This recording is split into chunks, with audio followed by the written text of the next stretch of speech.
Quand j'étais gamin, j'ai eu une période ketchup. Je mettais du ketchup partout, je mettais du ketchup sur les frites, je mettais du ketchup dans le beefsteak, je mettais du ketchup sur les haricots, je mettais du ketchup dans les flageolets, je mettais du ketchup partout parce que j'adorais le ketchup. Mais attention, hein, on avait beau m'engueuler en me disant ah t'es un sauvage, tu mets du ketchup partout, je mettais du ketchup dans mon assiette, je mettais pas du ketchup dans l'assiette des autres, je mettais pas du ketchup dans le plat, je mettais du ketchup pour moi. Et on me disait ouais tant qu'à faire, t'as qu'à bouffer du ketchup tout seul, mais ça m'intéressait pas de bouffer du ketchup tout seul, moi je voulais bouffer des choses avec le goût de ketchup en plus dessus. Et moi, on me faisait chier, on me cassait les couilles, on me disait « Tu ne sens pas la vraie saveur du plat avec ton ketchup sauvage !» Ok. Déjà, en général, ce que je faisais, c'est que je commence à goûter sans, et puis après je rajoute. Je rajoute du sel, je rajoute du poivre, je rajoute du ketchup. Non, je rajoute plus de ketchup parce que j'ai passé ma phase ketchup. Mais je goûtais d'abord sans, et puis je rajoutais après. Pourquoi je vous parle de ça? Parce qu'aujourd'hui, on me pète les couilles, on nous file des plats avec des tas d'ingrédients de merde dedans. C'est-à-dire on commande un plat tout simple, un plat à la con, et tu commences à goûter, et tu fais putain mais c'est dégueulasse, qu'est-ce qu'il y a dedans? Ah bah il y a du gingembre, il y a de la framboise, il y a des abricots, et puis il y a une pincée de tête d'épices vachement rare que je mets dans tous mes plats. Et je t'ai demandé ces trucs-là, moi. Non? Et pourquoi il gonfle celui-là là-bas? Ah c'est peut-être la cacahuète, il est peut-être allergique à la cacahuète. Oui non mais pourquoi tu mets de la cacahuète dans le steak haché déjà?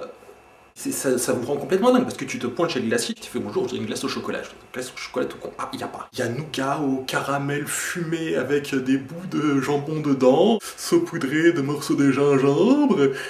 Mais du chocolat tout con, non.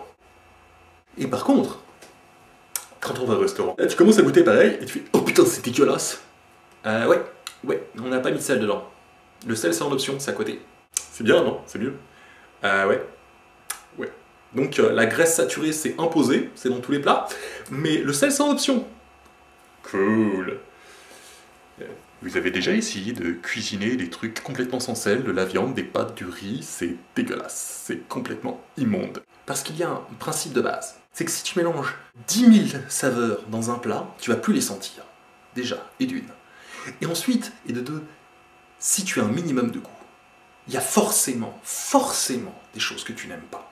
Donc, s'amuser à mélanger 30 saveurs au milieu du même plat, il va forcément y avoir quelque chose que tu n'aimes pas dedans. Voire, tu es carrément allergique.